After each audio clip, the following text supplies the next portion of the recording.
I kind of mucked up.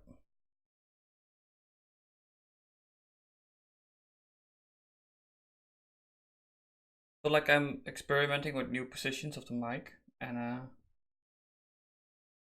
I think yesterday I kicked out my internet connection. But now, all right, it's actually pretty good. Be nice. Does it still record keys? I don't want it to record keys. Kind of.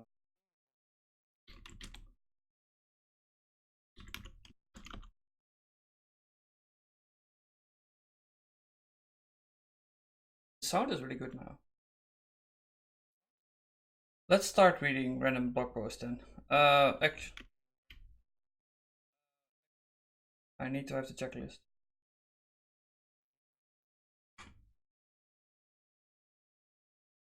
Start up music.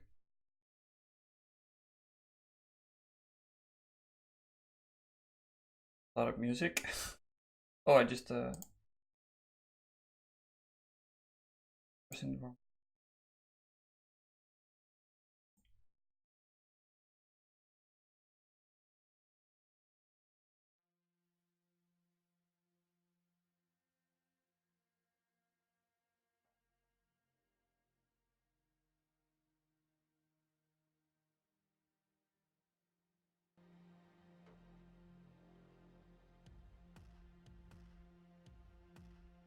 Okay, nice.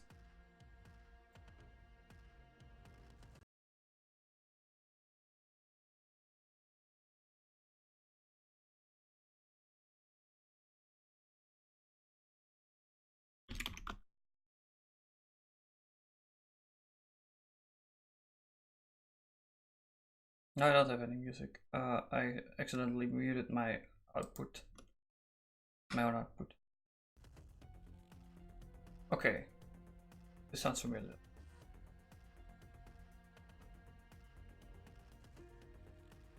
Let's see what's else on the list.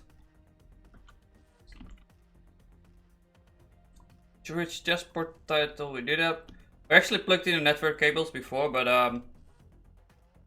yeah, the router was turned off. But that's not something I should have to check for each time. Actually, I should check the square and the bitrate.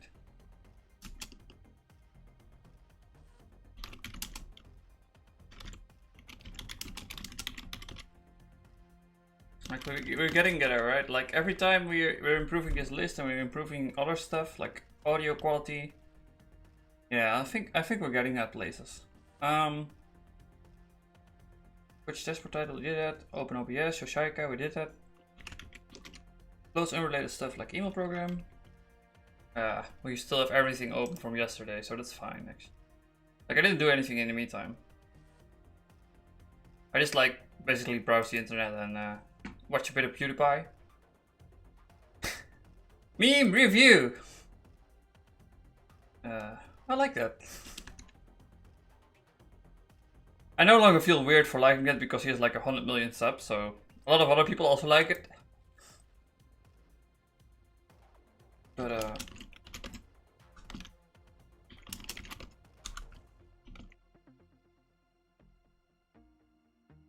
oh, I want to have Chatty also show latest followers. So I can like thank them and shit.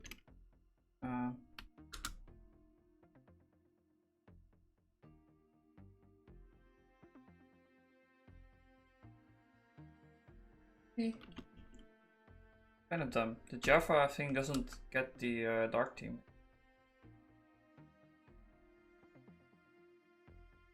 Maybe it needs to fork from the other side.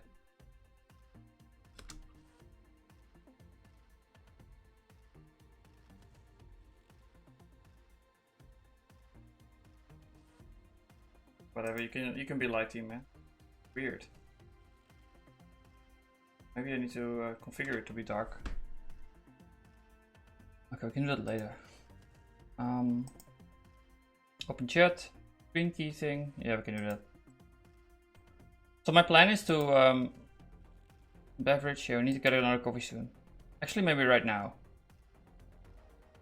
Twitch category, yeah, we're still science. We're science, man! We're reading random blog posts and we're science. But I think the type clearly falls under science. They're written by clever people. Oh. Why do we have this thing?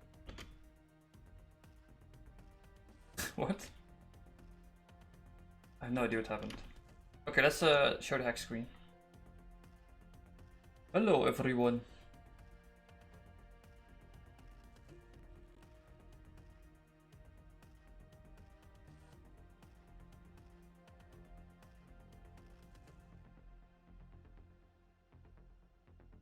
You're gonna go to 9. Hello, Neo 42.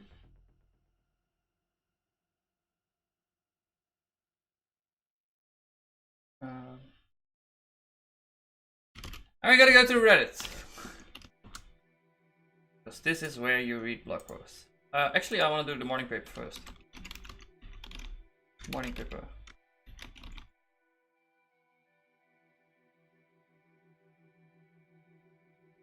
I also like watched my own stream for a bit more, and I really need to speak more clearly. But it gets hard after a while, and it also gets hard. Oh, yesterday we read this one. There are 2 comments, and let's read the comments.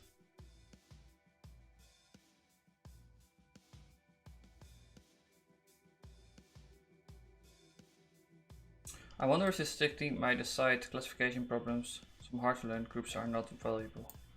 Total model value measurement depends on weighted average of classification accuracies. Also said, might decide not to learn hard to learn categories. It's not trying to make these easy to learn other categories. Yeah.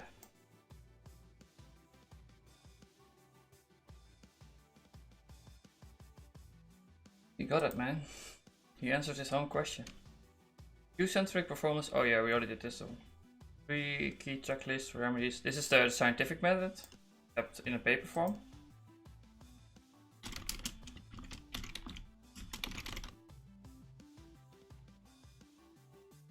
I think it was first introduced by Bacon.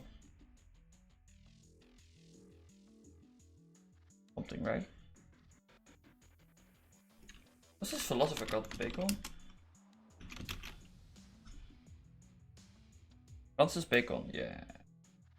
It would be interesting to read his work too, I think. Francis Bacon was an English philosopher, statesman, blah blah blah. And remained influential to the scientific. Yeah, he made it. Developed. His works are credited with developing the scientific method. So he made this guy. He made science, like he made the idea of science. This guy invented science. Francis Bacon, inventor of science. That's funny, because a colleague actually got a painting depicting him. Or maybe it was the artist or something, I don't know. But yeah, thanks to him we have science today.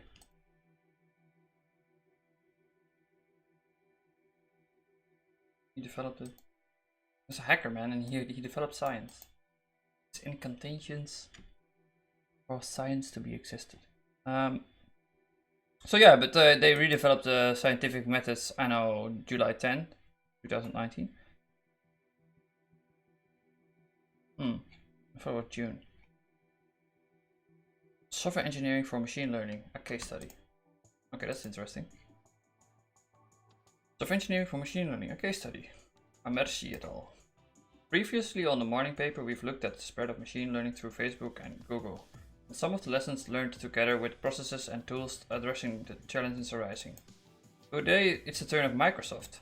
More specifically, we'll be looking at the results of an internal study over 500 participants designed to figure out how product development and software engineering is changing Microsoft with the rise of AI and machine learning. So Microsoft is really not dependent at all on machine learning in their value chain. This is why I also like to read the strategy one, right?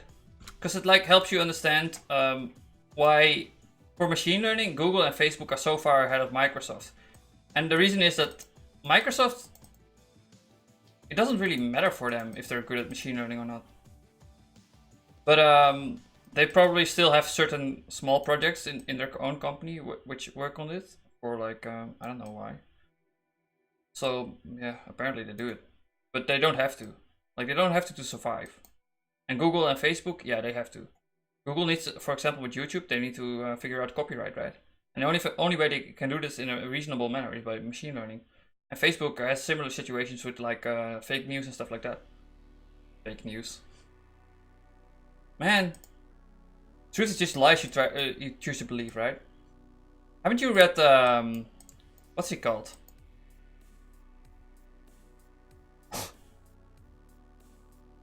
Descartes.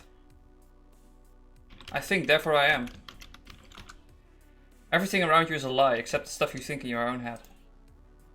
It's true. It's a beautiful way of thinking about the world. Like, it gives you a lot of confidence, at least. That's nice. So let's see. A list of integration of machine learning components is happening all over the company. Oh, really? Oh, yeah, like I said, they don't really have to, but apparently they're doing that. Not just on teams historically known for it. Okay. A list of applications area includes search, that's Bing, advertising. Alright, they added advertising to their Windows platform. Yeah, well, it's not, yeah, okay. Maybe they can be more effective if they know what their customers are doing. And you can do this in a privacy-focused manner with like federated learning. I don't know if they're doing that, but they could. Right? Machine translation. Oh yeah, they also have that. Cool. Predicting customer purchases. But it's like for their app store maybe. And like recommender algorithms around that. Alright, and their Cortana thing. Right, actually you have quite a lot then. But they don't need it. That was my point. So they're not gonna be as good as Google and Facebook. Like, they have high priority around machine learning, and Microsoft's like, yeah, we can do that too. Identify customer leads, providing design advice for presentations and word processing documents. Oh, this is more recommender algorithms.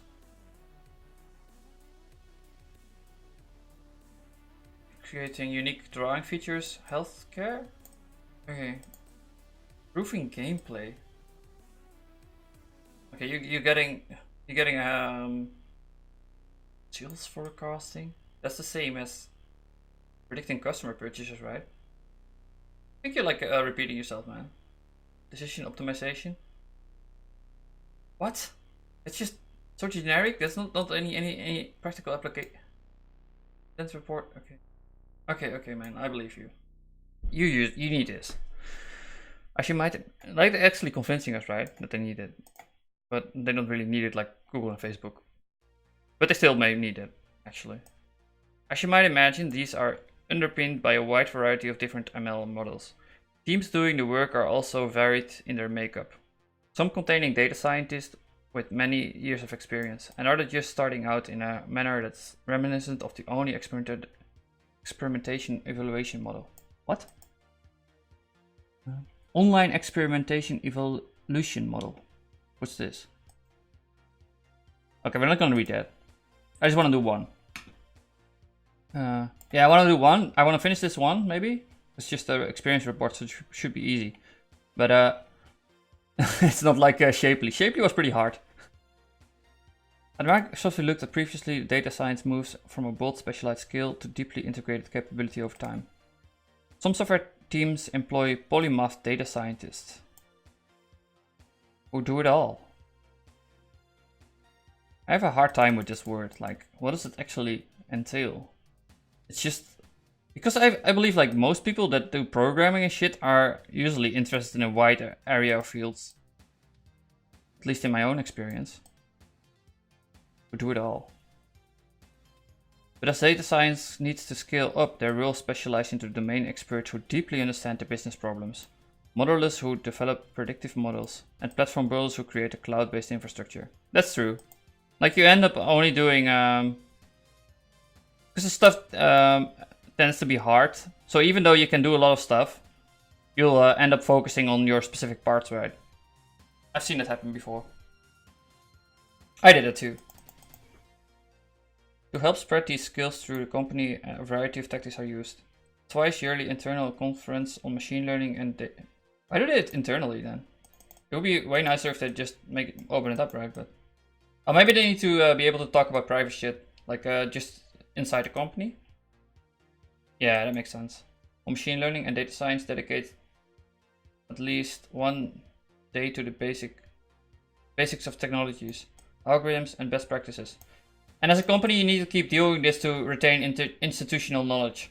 Like, you can't believe that your employees will remain at your company forever. So if you just do this stuff, then you're fairly confident that at least you retain the basics. And if you retain the basics, yeah, you can fan out rather quickly, right? And the basics of your own company may be different from other companies, because you just like use specific tools. So you can be overfitted upon basics. Internal talks are given year-round on engineering details behind projects and cutting-edge advances from academic conference. Several teams host weekly open forums on ML and deep learning. And there are mailing lists on online forums with thousands of participants. I would be like kind of interested in this stuff, but yeah, it's internal. A survey informed by conversations with 14 experienced ML leaders within Microsoft was sent to 4,200 members. For those internal emailing list, garnering 551 replies. Seems like 10%. That's pretty good. That's really good actually for opening rates. Respondents were well spread across data and applied science. 42%. Software engineering. What's the fucking difference between software engineering, data, and applied science? Like, isn't software engineering just applying science? Or like just, you know, making ideas work? Well, they think it's different, so that's fine. Program management, I don't know what it is. Probably like some manager layer or something. Research. So these are these people. That's different from software engineering because ID people may not have to care about applications, and that's fine. You need these kind of people to come up with a scientific method, right? Francis Bacon was just ID people, but he invented science. So yeah, that's why you need those kind of people. Well, maybe not in a company, but whatever. And other 1%. 21% of respondents were managers and the rest were individual contributors. Okay. Wait, program management is not managers? Well, it's actually 38% managers. A generic machine. How many program managers do you have? Oh well. Maybe they want to kind of hide the fact that they have a lot of managers at Microsoft. And they need to because they're huge. But yeah. The generic machine learning process looks like this. Model requirements, data collection, data cleaning, data labeling. Oh, we're only doing reinforcement learning then. Or maybe they can skip steps or something. Feature engineering, model training. I like these business diagrams. They're like so cluttered and useless. Like, why are you even putting it in a diagram if you're gonna add so much shit?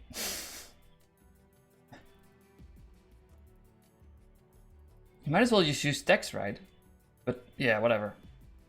You should make your diagram Spartan and clear. And if you want to add more shit, then you should just add another diagram. Like, make dedicated diagrams that. Because I think this is like to indicate this is data. And they also use the word data just to make it extra clear. Oh, the fucking fly! Kill it! Kill it!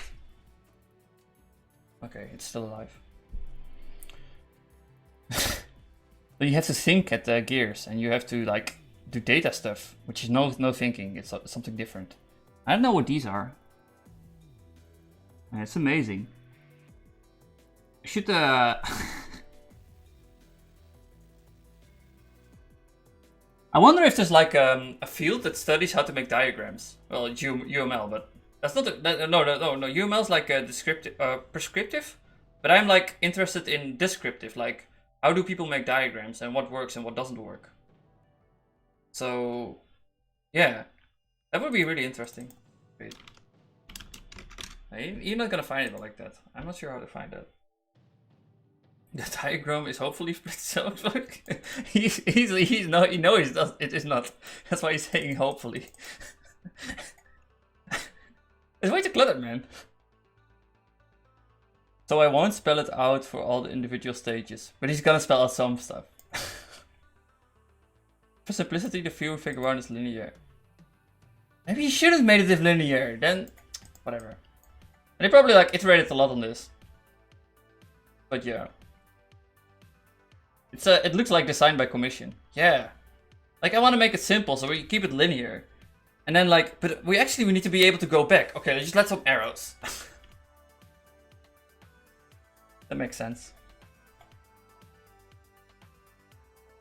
For simplicity, the view in figure 1 is linear. However, machine learning workflows are highly non-linear. So you're trying to put you're trying to put the square machine learning into the circle. It contains several feedback loops. Yeah, this explains your problem, man. Doesn't even fit entirely on the screen. This is me bitching about diagrams. For example, if engineers notice that there is a large distribution shift between the training data and the data in the real world, they might want to go back and collect more representative data to the workflow. This workflow can become more complex if the system is integrative. This workflow can become even more complex if the system is integrative, containing multiple ML components which interact together in a complex, unexpected ways. Yeah, so this is like multi-engine learning all over again. Eventually we reach some convergence, right? But we don't have to. Learning and emerging best practices. Having a seamless development experience covering possibly all the different stages in the process outlined above is important to automation. Oh, I realize this quote is like a little jab at the diagram. Why did he even add it to his blog post then, if he knew it was that bad? Oh well. Having a seamless development experience covering possibly all the different stages in the process outlined above is important to automation. But getting there is far from easy. It is important to develop a rock-solid data pipeline capable of continuously loading and massaging data.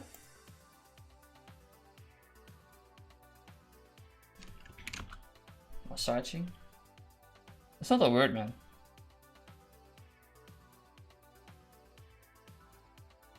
Like giving it a massage? Enabling engineers to try out many permutations of AI algorithms with different hyperparameters without hassle. Usually, like, you don't change algorithms, right? You just change design of the model. At least I do that. It's all backpropagation usually. At least for neural networks. Actually, but they may change algorithms, like with random forest and stuff like that. Or maybe try Bayesian. Yeah, they could do. Yeah, I'm lying. They're right. IDEs with visual tools are useful when starting out with machine learning, but teams tend to grow out of them with experience.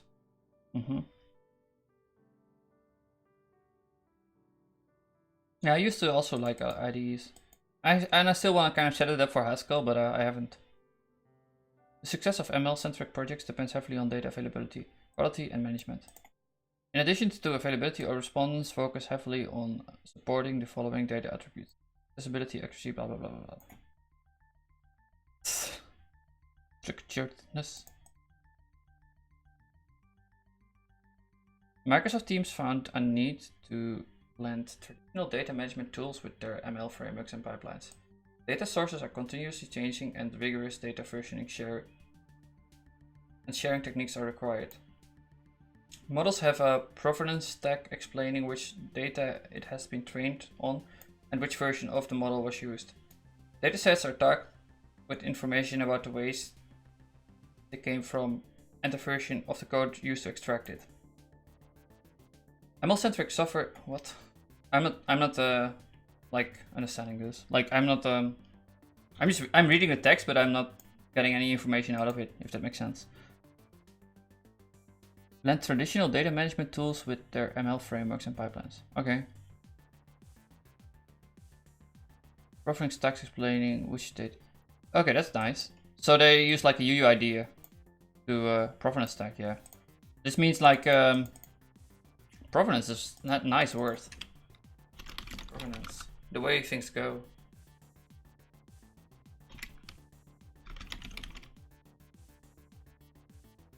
The place of something.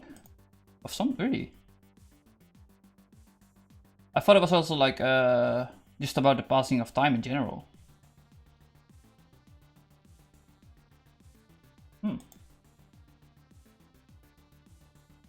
Explaining which data it has been trained on and which version of the model was used. Oh, this is just a SHA? No, there's more. So you just have a SHA of the model and a SHA of the data. And then you just like have like a big Git library.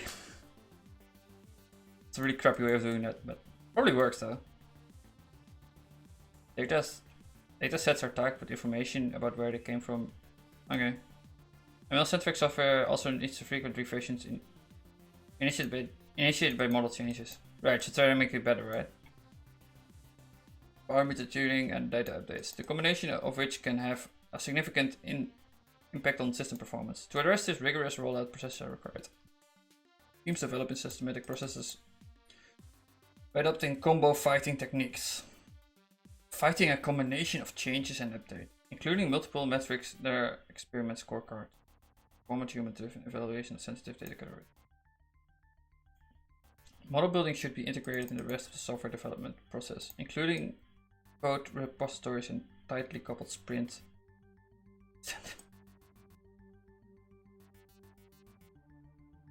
Actually, it's pretty hard to do this because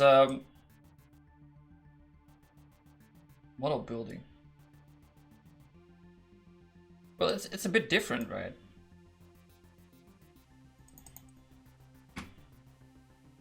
Because you don't have code, you have the model. It's something else. Common code repositories and tightly.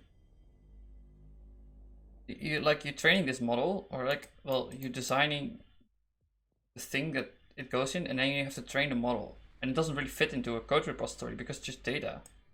You need to do something else about that. And I don't really know a good solution at the moment. The support team requires changes according to their level of experience with ML. But regardless of experience level, data availability, collection, cleaning, and management remains the #1 concern. Wait, what? The support team requires changes according to their level of experience with ML. Right. But regardless of experience level, data availability, collection, cleaning.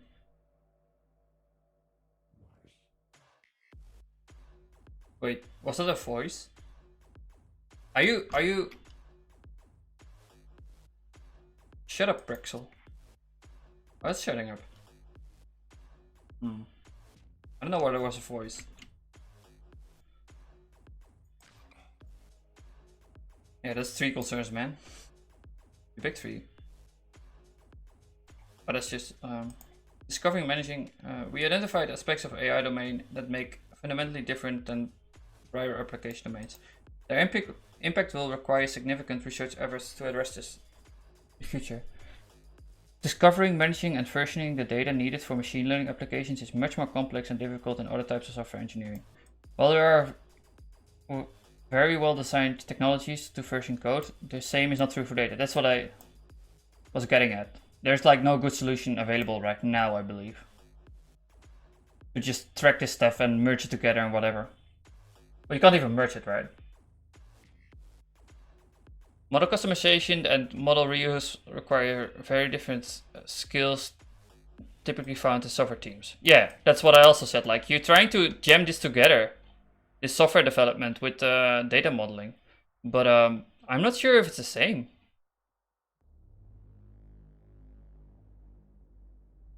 AI components are more difficult to handle as distinct modules than traditional software components. Models may be entangled in complex ways and experience non-monotonic error in behavior.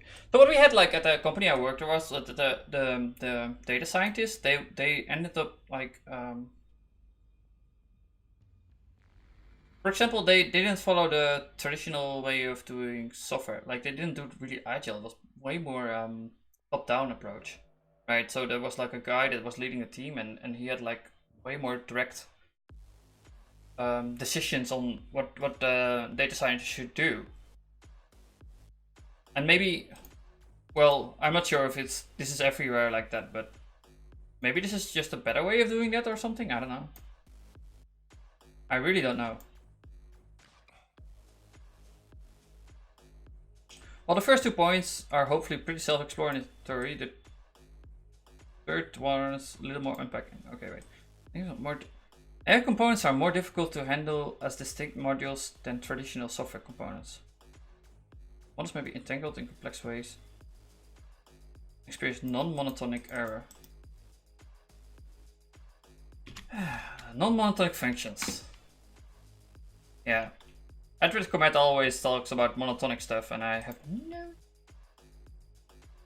In mathematics, a monotonic function or monotone function is a function between ordered sets that reverses the given order.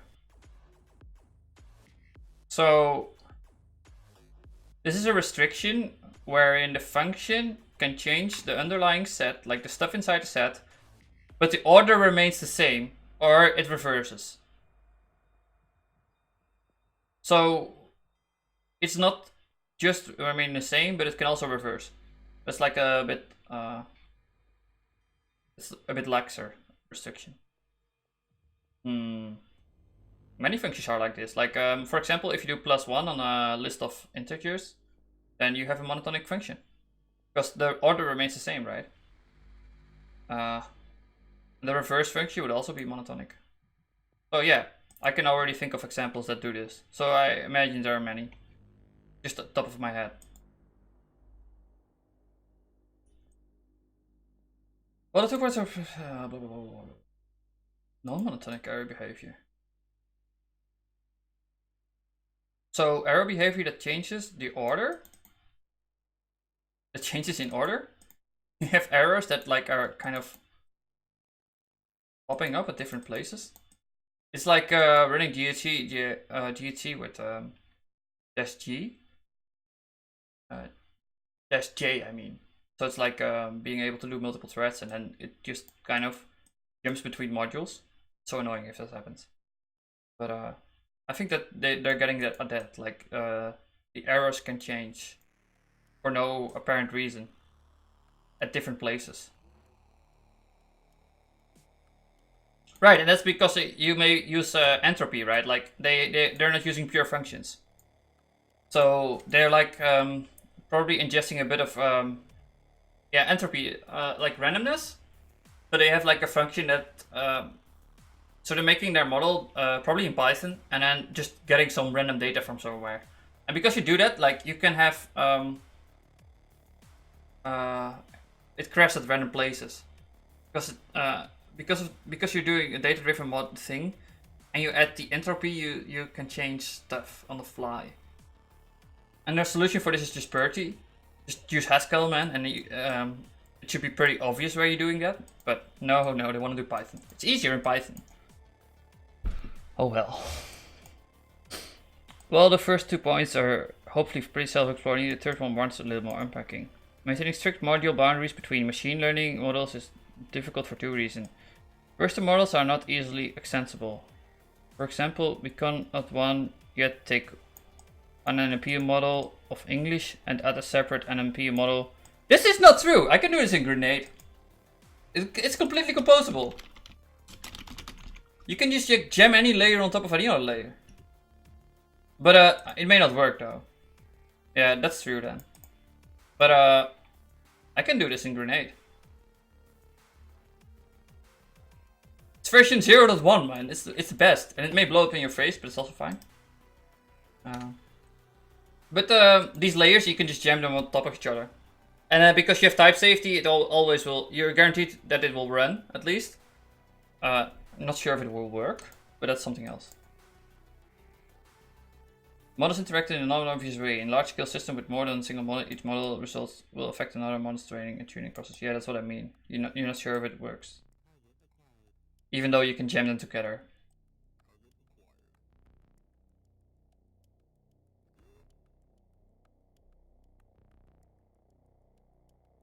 Yeah, like, they also may not fit. Because the tensors are different. So you have like vectors, right? And they are of a size. So you can have a vector of size 4 or a vector of size 5. And if you have those kind of things, then as output of one model, as input of the other model, then it just doesn't fit by one. I think that's what they're talking about here. And then you need to think about how to fix that. You can just drop one, right? Const in this case, but it isn't always that simple, because you also may have like multiple factors as output or something. I don't know. Yeah, you can actually have multiple outputs as factors. So yeah, it's hard. Under these conditions, even with separated code, one model's effectiveness can change as a result of the changes in another model. This phenomenon is sometimes known as component entanglement. Spaghetti code? One model's effectiveness can change as a result of changing. That sucks, man. I wonder if like if you have this stuff with machine learning going on where they're so dependent on each other, you shouldn't make separate models. You should just jam them together into one model. Because you don't have the problem of you don't need to separate machine learning stuff, right?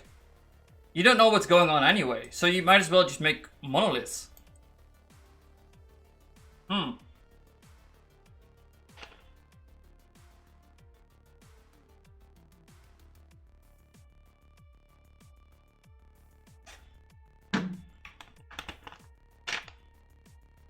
And can lead to non-monotonic error propagation. So changes in order, error propagation. Yeah. Improvements in one part of the system may actually decrease the overall system quality.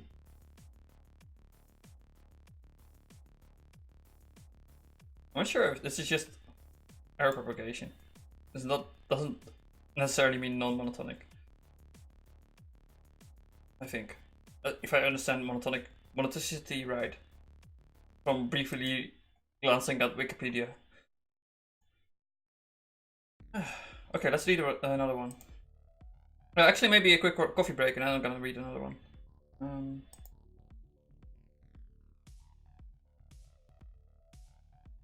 Quick coffee break, man.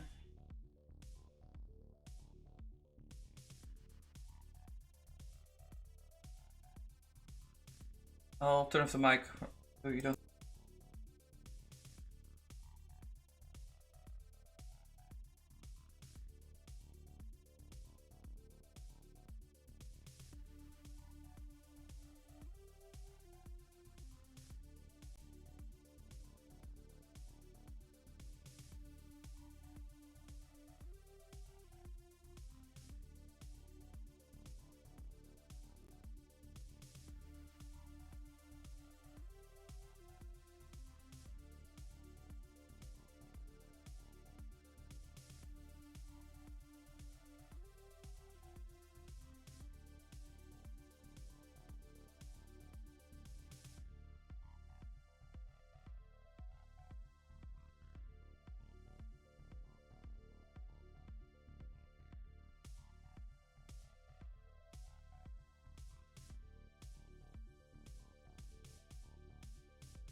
Okay, we're back. Let's see.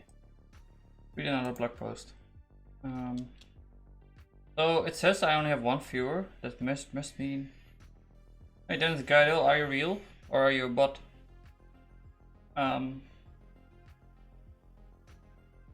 Yeah. Like I wish I could get rid of the bots. It like kind of clutters up the thing. But yeah. Let's see if we can let's read programming Haskell from first principles. Oh, this guy's like making a little how do you call it? He's making summary of the book. It's probably a bit boring though. I don't know. All you need is lambda.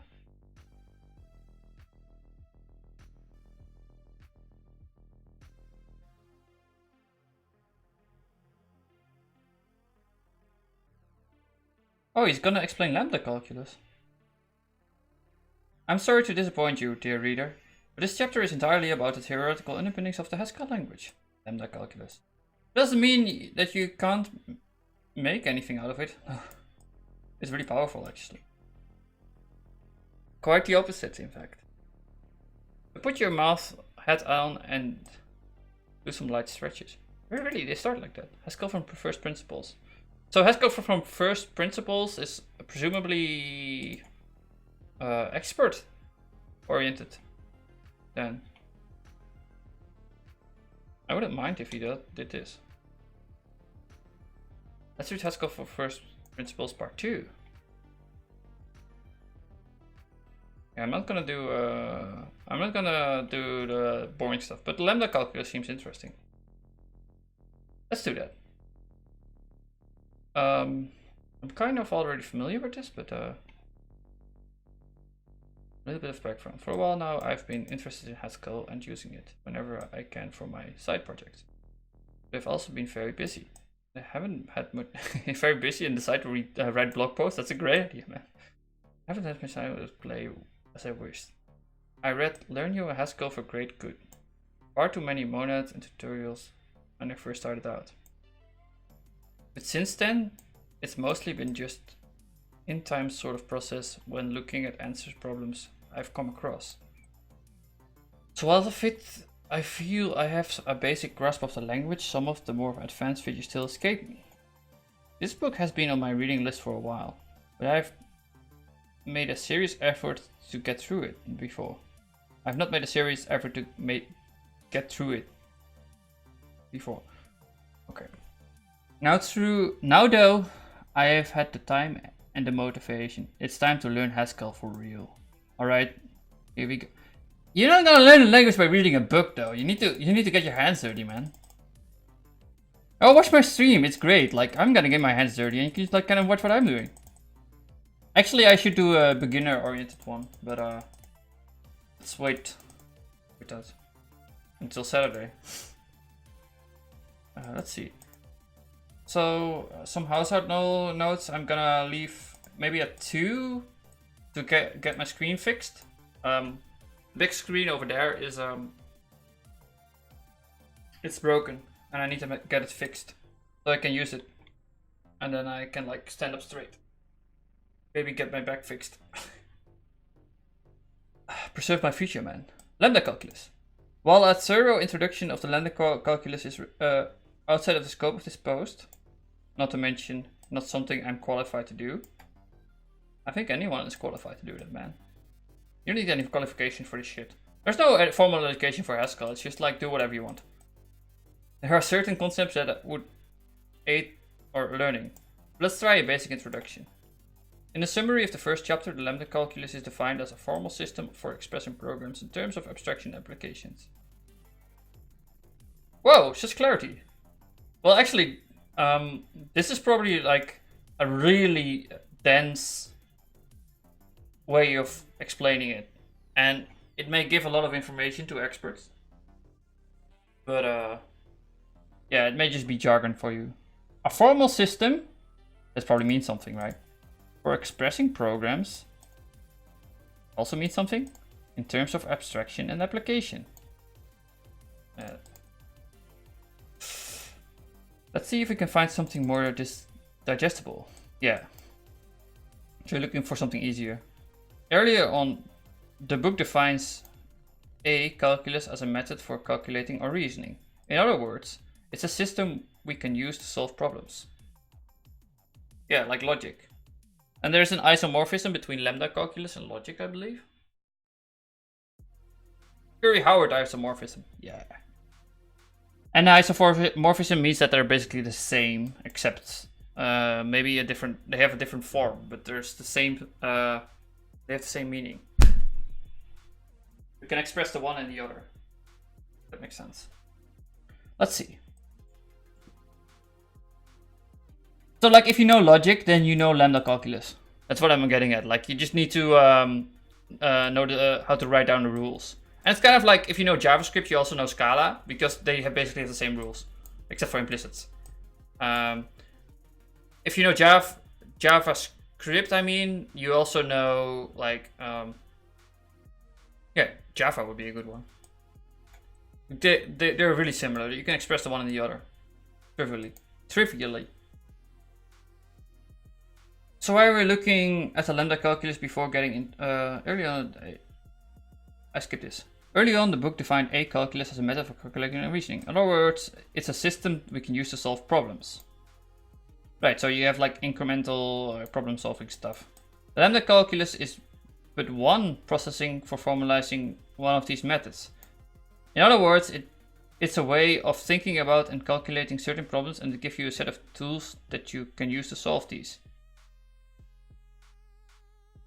Is but one process for formalizing one of these methods or system. That's not in other words, man. You're saying here that lambda calculus is just a way of doing it. And you can for example, also use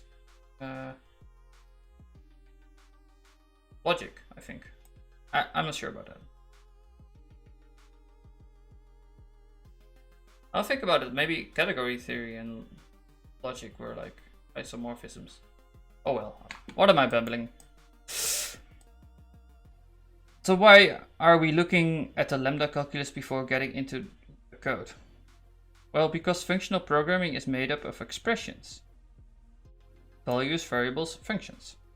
Model typical mathematical behavior, and understanding how they interact will help us understand how the language works later. Maybe. If it does for you, man, I just look at the types. That's about as much as you need to get started. We'll cover anything else as when it comes up. Oh, we'll cover anything else as and when it comes up. Okay. Let's talk about lambda terms. The three basic components of lambda calculus. These are axioms, right? If your system has something that has variables, abstractions, and expressions, you can use this entire system. A variable is just something you can assign, well, if your system has it. I mean, if your observations have this, you can consider using this stuff.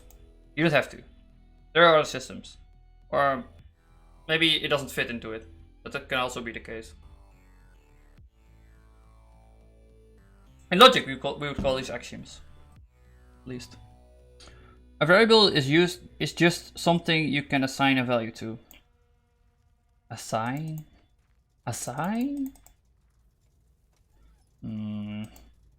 It has no meaning or value, but it only exists in the potential input to a function.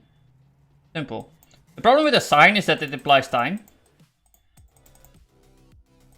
And we were building time assistant, right? It's more like a definition, I think. You can define a value? Yeah, maybe it's a sign, I don't know. An abstraction is a function. It is a lambda term that has a head. A lambda. Lambda? Lambda? Oh no, it's a lambda, and he's introducing the symbol for lambda. I see. Followed by a variable name. And a body. Another expression. And it's applied to an argument. An argument is an input value. The function. An expression can be a variable name, an abstraction, or a combination of these two. This is a rule then, maybe. or this is just an introduction how to talk about this shit. So expression is either this, or both. So we have variables and abstractions. A function in the lambda calculus is nothing special. It's just an expression that can be applied to another expression and returns yet another expression. If this sounds confusing, keep in mind that expressions can be both values and other functions. A lambda abstraction, this function looks like this. Lambda x. Where everything from the lambda to the x is known as the head, and the body is what comes after the dot. We're defining lambda x, and this is the implementation. Binds the variable to be used by the body, e.a. function parameters. Function parameters.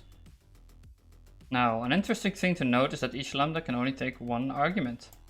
Does it mean with lambda calculus you can only have functions that take a single argument? Not quite. You see, functions that take multiple arguments actually just nested heads. So you have this overflow concept, right? And I've been noticing this in other languages. Some languages choose to do this automatically and others don't. And if you don't do this automatically, you're not having the lambda calculus. So this is something we call, like Groovy would call this closures, right? You're enclosing these two. But in Haskell we can also do this. But for example, C++ has rules about it. And Rust too. Like you need to specify how, in Rust you need to specify how the memory works. And that's just because Rust doesn't have a runtime, so it doesn't know how to figure this out automatically. So you could say that Rust is something else than a lambda calculus. It doesn't fit into this. And that's because you have the constraints of memory. You need to have additional rules for dealing with memory. And that's what I do with the borrow checker. It might seem trivial, but it's very important property of lambdas, known as currying. But this is quite verbose, so we simplify it by writing, yeah, okay. After Haskell curry. No, really? What do you mean, no, really? Everyone knows this. This is also what allows for partial application. Because the expression can be partially evaluated and we can also apply this to one value and get a new function back. Yeah. This is very, very useful. For a concrete example, let's say we have a function mul that takes 2 arguments and returns the product. And I mean, this is so useful that you can like express a bunch of OOP design patterns with just partial application and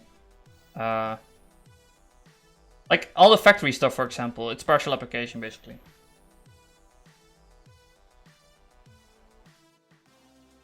At the top of my head, probably all other stuff too.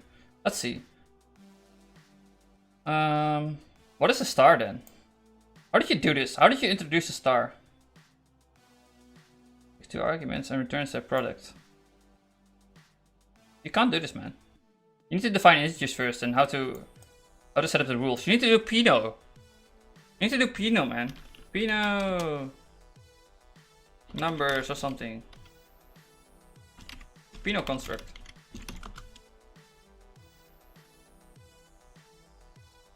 You need to define numbers in lambda calculus, man.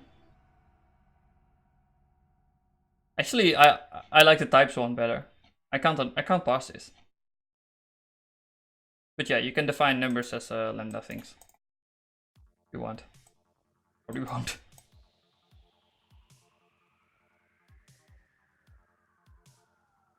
Oh, I think he's just given an example. Like a reader would know what the star is. But it could also be in pointer, right? Like dereferencing this. And you can confuse me like this. Yeah, like dereference this and then, you know, maybe you're dereferencing some kind of function and or like value for x. I don't know. This could be anything. Yeah, it's not very formal, but I think the point is just to explain it casually. Written out as a result in the above expression, blah. Double function expects 1 argument and will return a double of whatever it receives, partially applied to the mul. You're not doing lambda calculus though. How lambda terms interact is probably one of the most important parts of the chapter, but let's have a look at some other terms mentioned in this chapter. Mostly because you can use them to sound smart on the internet. Don't do this, by the way. Like, you need to like help people and not try to sound smart. That's stupid. But also, they help us understand what we're talking about when we're talking about lambda calculus. Yeah, that's more important, right? You gain power over these words. You can Google them if you know the words. Alpha equivalence, let's Google it. What the fuck does this mean? I have no idea. Let's Google it. And then we get like answers. It's great. That's why you need to know these words. Just to gain power over them. To express two expressions are alpha equivalent if they are the same function, even if they are written as different symbols. The following functions are alpha. Oh, actually, I didn't know this. A to A, B to B, C to C. So this is all it. We call this it in Haskell. Because you just get some arbitrary value. This stuff is, by the way, untyped. There's no types in lambda calculus. He's saying doubles a value. Yeah, so there's no types. There is a type lambda calculus, but it's way more complicated.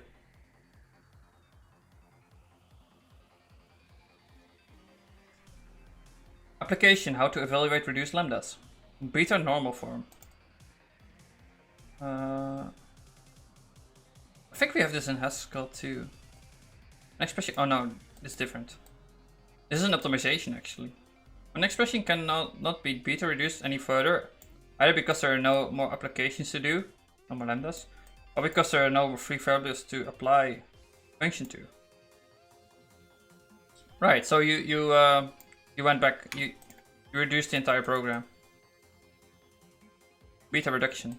Evaluate, so you should flip these, maybe? But I think he's doing an alphabetical thing, for some reason.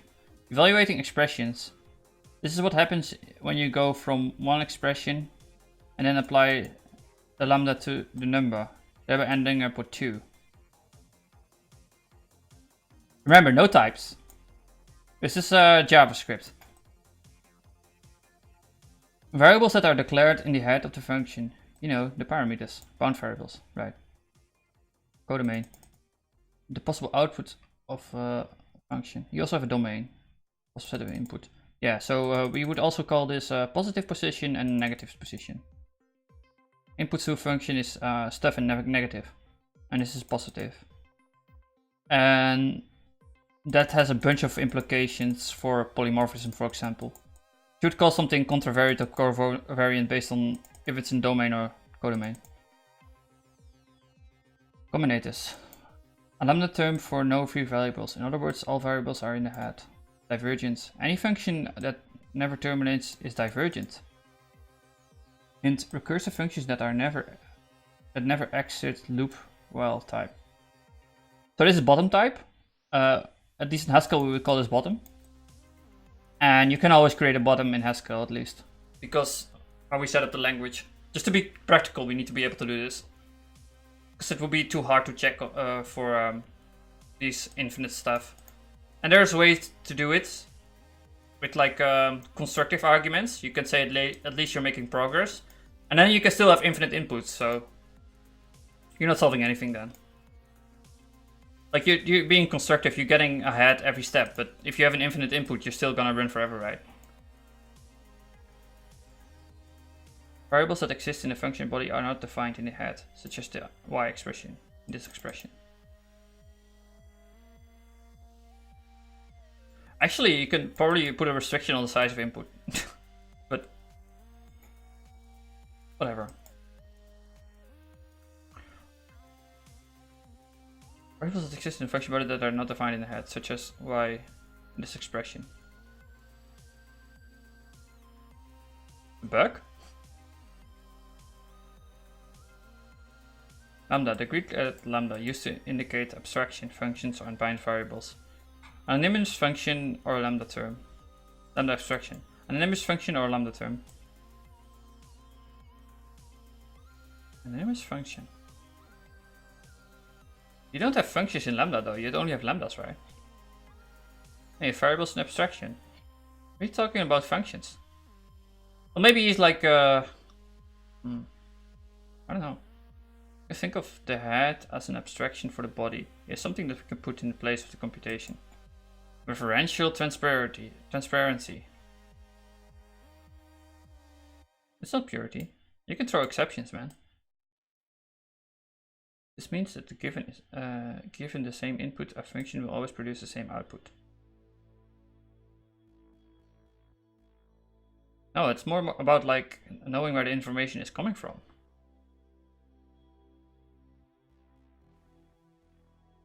Like, if you throw exceptions, you're not referentially transparent because you are not seeing in a type signature what your function can do. Ergo, like you're not transparent. Transparent part is gone. That's why you would like see people using either and stuff like that, or either T or except T, just so the exceptions are visible from the call side. But if you do anything in I/O, you're by definition not referential transparent. That's fun. That's why some people would like to avoid I/O. But yeah. Well, this may seem a strange place to start. I can see the logic in doing it. And getting a better understanding of the lambda calculus is helpful anyway. Okay, say so. I'm fine with starting it this way. Okay. He seems like kind of reluctant to read this stuff. Okay, you told me about it. I didn't really want to do this, but after reading it, I'm kind of agreeing. Anyway, there should be more code in later chapters. Oh, he really wants to read code. Man, there's GitHub. You can just read GitHub. It's a great way to learn Haskell, by the way, just reading random libraries. For example, Servant is great. No, Servant is a terrible example. Do the Servant, do the Yeset stuff. It's also using template Haskell. I don't like that. What's a good example? I don't know. Let's figure it out on Saturday. Saturday is Noob. It's Noob Saturday, right? Yeah. Let's see. Learning Club. Yeah. Noob Saturday. We're gonna do tutorials. Maybe not all day though. Maybe like half of the day. Maybe in the evening. We'll figure it out. We'll figure it out, man. Yeah, so I think these are all bots then, because it says I only have one viewer. That's fine. Okay.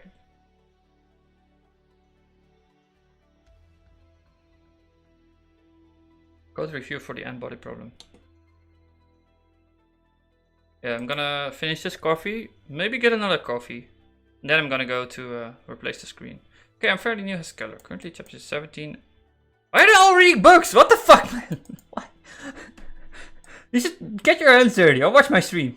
Don't do this.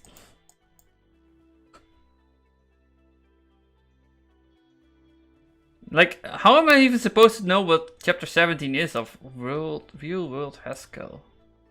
And read a smaller shitty book on it before that. You shouldn't, like, get your hands dirty, man. Well, I mean, why is it shitty? That's what I mean. Oh, you should get your hands dirty with Haskell, but not with shitty books. But yeah, you're diving in another book, so maybe you haven't learned anything. Let's see what chapter 17 is of real world Haskell. Maybe he's like an expert and way better than me. I've never read any book about Haskell. No. I think I started with the concurrency one though. A colleague of mine really recommended that. Oh, this is an O'Reilly one. Maybe it's good. Maybe. Chapter 17. Chapter 1, Getting Started. Chapter 2, Types and Functions. Chapter 3, Defining Types. Streamlining Functions. A lot of text. Chapter 5. Writing a library. Working with JSON data. Okay. Using type classes. Chapter 6? That's insane. Chapter 7. I/O. Let's start with I/O, man. You need to do Hello World. Why is everyone like focused so much on the theoretical crap? Don't you want to build shit? I did start with I/O in my blog post. This is the most important thing. You need to do real world interaction, otherwise you can't do anything.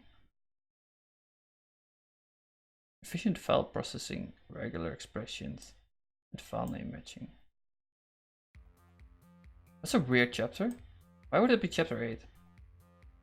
Chapter 9. I/O case study. A library search. Oh, that's why.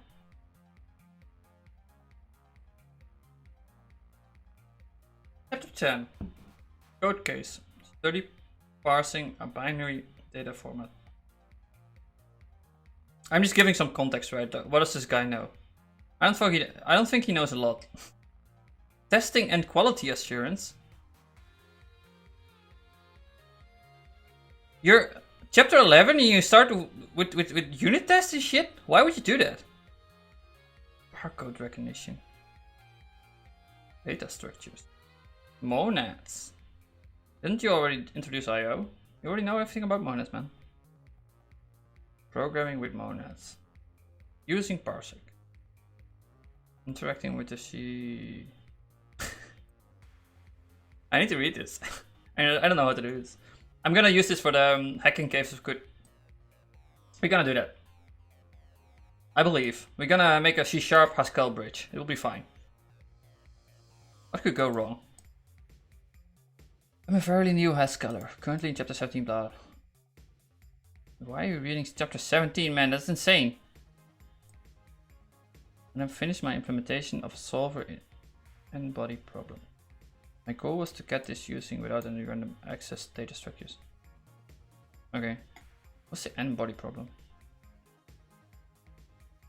This verified that it gives the correct result, cross-checking it with my Julia implementation of the same thing.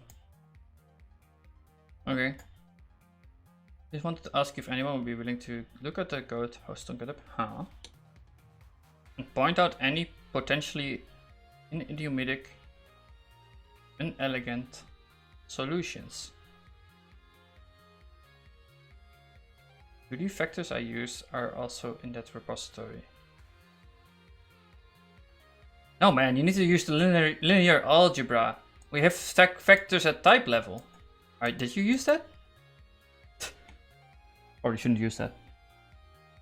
Fractional. I don't know, it looks good to me. It's perfect Haskell, man. Seems to do a lot.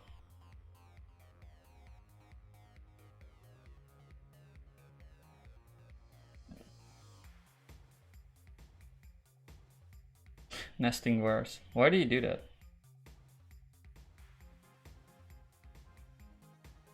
Is it to get a B?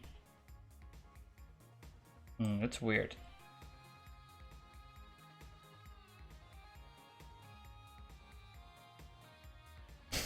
Jesus Christ. What the fuck?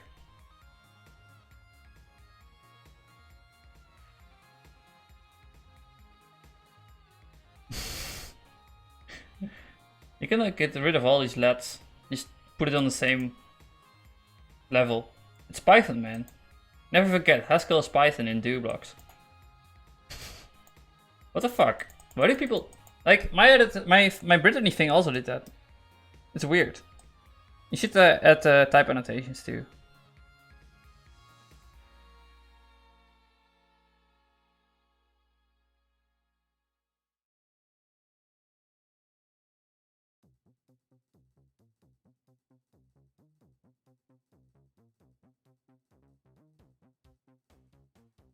So this is like just putting everything into arrays. You have a list of acceleration. Why? Fucking weird, man. Are you just building an infinite list of accelerations or something? He's forgetting it each time. Hmm.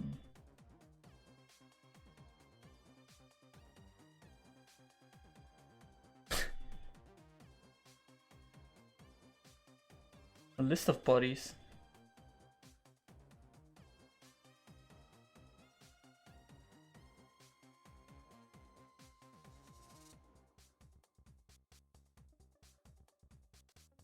What the fuck? Body egg.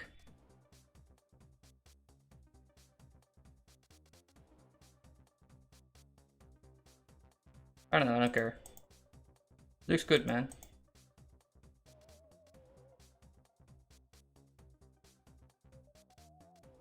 I mean, is this really a good way to learn? To just ask on Reddit people to tell you your code is bad? No. If it works, it's perfect, right?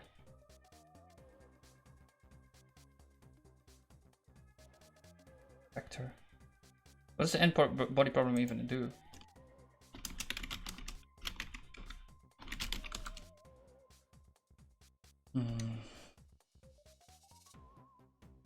Paralyzed, man.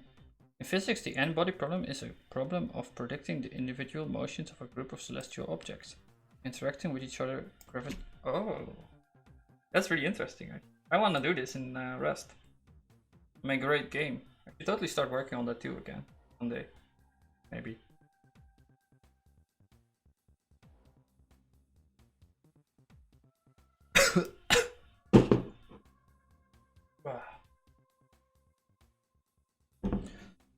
In physics, the n-body problem is the problem of predicting individual motions of a group of celestial objects. How do you even track state then? Or no, you just need to have the last position, so you can use tuple instead. But he didn't do that. Because it's actually it's a bit like a comonad, really. Is it? Or do you need to have like do you need to have like global acceleration? Calculate the accelerated first party in the list.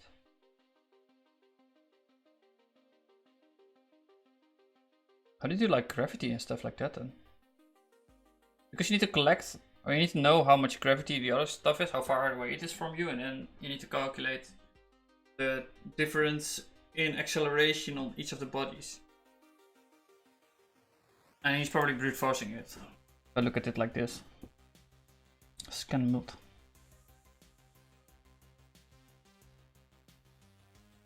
I don't know. No idea, looks good to me.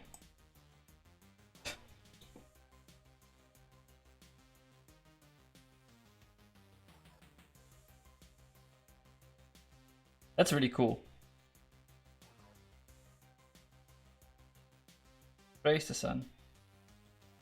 Oh, but you need to keep them in the gravity well, right? Oh no, actually you kind of keep like that.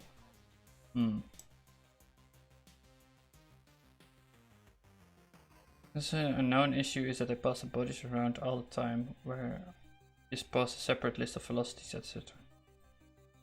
I used to do it this way because I found it more readable and easier to reason about. Why is that a problem?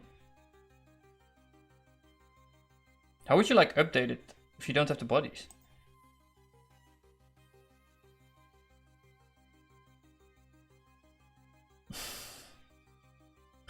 I have many questions.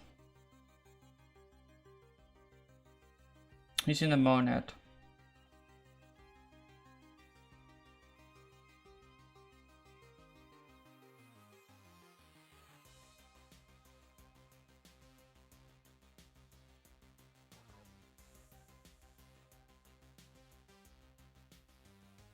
Body prop solution detect. Okay, whatever. He's using fold to step over it. And you can use fold as a monad, man.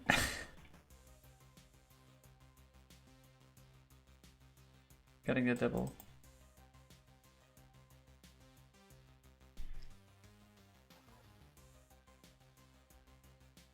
It's a different kind of arrow. Alright, let's go to somewhere else. Fancy types for a CSV library. Get another CSV library. So many out there already. Oh, it's Oleg. This block, so this guy's like, he made servant, so probably gonna be interesting. He's clever.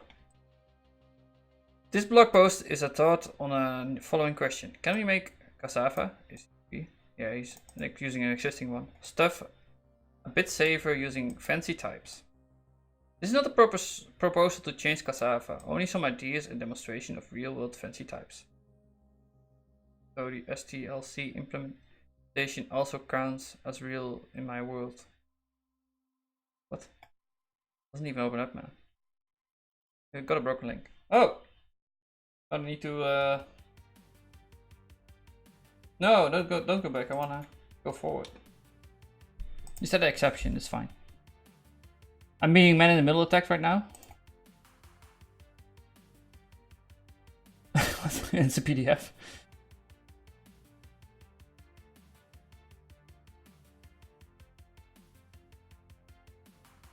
The sound type index. The sound type index type checker.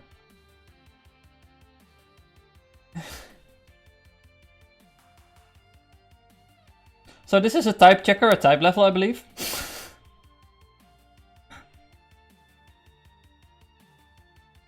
The fuck?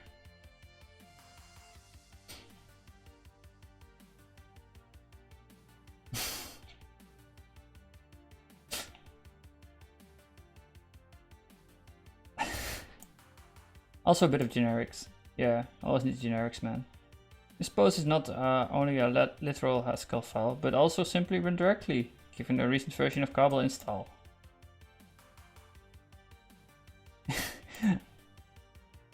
Literal Haskell, I don't know about that, man. You gotta typeset nicely, though. As we specify dependencies, we find fin and fact packages. I assume that data not is equal to z or s not type are familiar. So this is the Pinot construct. I talked about this before. Because z is 0 and then s net can be used to increment, right? So sz is 1 and sz is 2, sz is 3, etc. Next, language dependent collection. The fuck? And you know he's gonna have fun because you see that there are many indecidable instances. He has ambiguity too. He's no ambiguity. He doesn't want ambiguity in our lives. That's and imports. Bleh. Encoding. This is one of the easiest than decoding. So let's start with it. Our running example will be programming languages, PL. Oh. Right, so this is a CSV list of name, year, person, right? We can create a small database of programming languages we've heard of. 2 fields. Coding we need to encode the individual calls. It's similar to what we have in Cassava now. I'm for using type classes for such cases, because I want to be able to leverage generics. We'll see that soon. Thanks to the fancier types, it would be possible to avoid type classes. Still getting something for free, but that's a topic for another post. What is fancy types then? I feel like I'm missing something.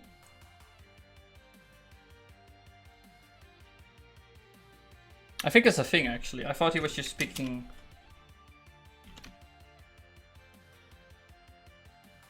Oh.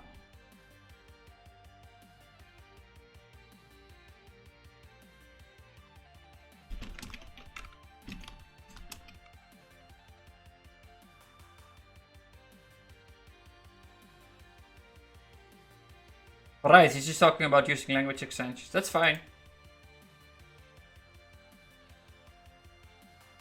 Encoding, to field, to record. In serious individual fields, let us serialize records.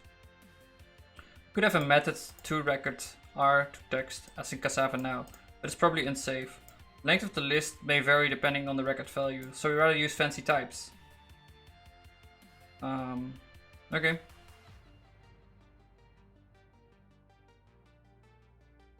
So it's using a type family to figure out how big the record is. This will result into the Pinot construct, right? He introduced, or he briefly skimmed over it. This mind-blowing thing you can use type recursion to define numbers at type level. So yeah, this results into a number. Effect knows how to use it. So you have like a factor of certain size. It's easy to imagine to a 2-record PL instance. Rather write a generic implementation for it. He's just completely ignoring it. First, a generic size. Recall GSC generics represents a record as a binary tree of products to avoid plus, EA adding up nets and concatenation. To avoid using plus, EA adding up nets and concatenating facts will fall error-like implementation. What?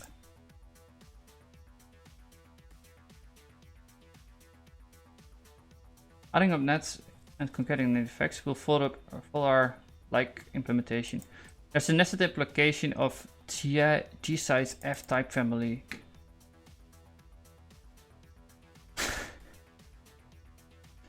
In the product case, GHC wants undecidable instances.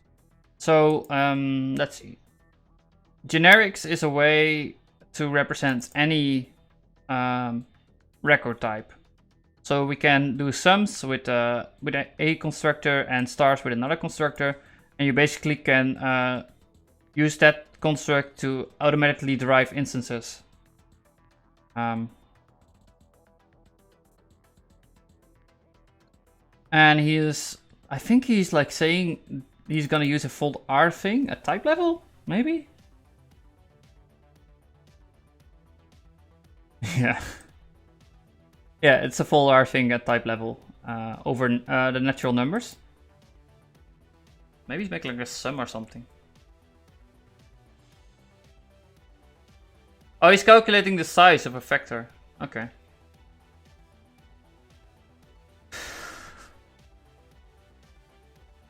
Also, we can check this dependent language style. If the test fails, it will be a compilation error. This blurs the distinction between test and types.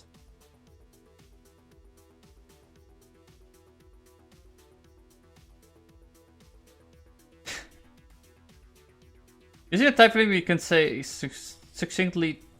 Using the type family, we can say succinctly define size PL is G size PL. Right.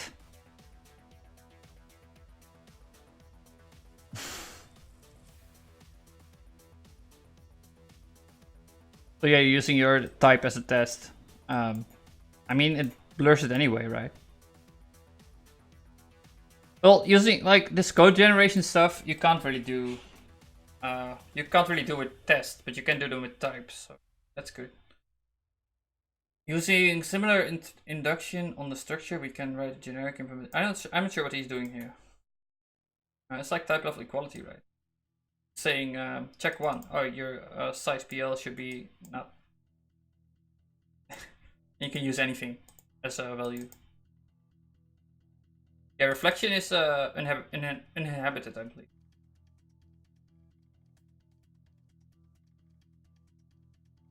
No, it means it should be the same. Right. Reflection. Should be the same. Should be the same at type level. Okay. Using similar induction on the structure, we can write generic implementation for 2-record. Different classes are handled by different instances of workers class G2-record.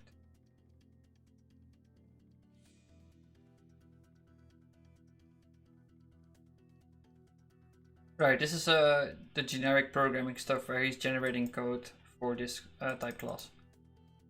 I'm not really familiar with generics at all, so yeah, good luck understanding that. The to record PL instance in the user code is a one-liner. Yeah, because you just wrote the generic thing, right? One more thing, column names. Usually CSV starts with a header line. This is where we use size base of again. Headers have to be the same size as content rows. Here use text to avoid allow ambiguous types and proxy R. Ah, I'm learning something. It doesn't even need ambiguity. This is how you avoid ambiguity, by knowing stuff, like tagged. We could write a generic implementation for it, but as dealing with metadata in GHC generics is not pretty, I'll implement a PL instance manually. Right, so you can also pull out the record field names. Let's see, you defined the record, right? Stuff. But the way he defined it would be hard to use it as header rows.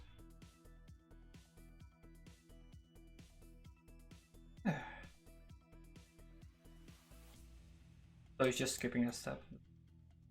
Coding function. The one piece left the actual encode function. You could harness by not dealing with escaping for sake of brevity. You should notice that the implementation of encode, we don't care about the fact that the facts the same length for each record. Well, the thing to notice is that he wrote his blog post in a particular way, but he probably didn't develop it like this, right? He started out as some core idea and then worked out from there. And he's just writing it in this order to make it understand better possible for a reader. Encode implementation would work even with the class 2 record, where 2 record R2 text. Because I also do that, right? I just start up with stuff I'm not sure about and then figure out if that works. And once I've dealt with uncertainty, I do like this other stuff. Like he probably knew how to deal with generics before, so he wouldn't write this first. Fancy types are to help users of a library write correct by construction instances. I'm not sure what a fancy type is. Could have explained what fancy types is, or at least link to it.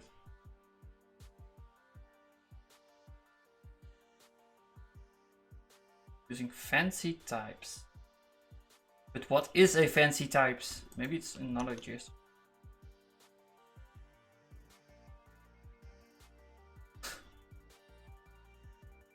He writes a lot.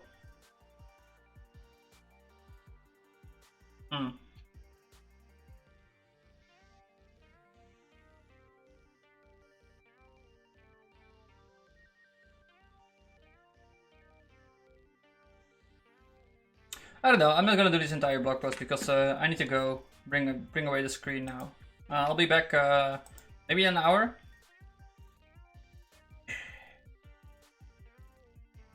Let's do that. Let's say start it. Yeah, light.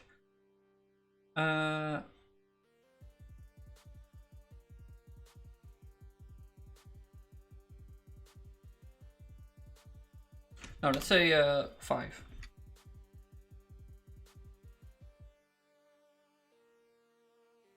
Right. Okay, goodbye.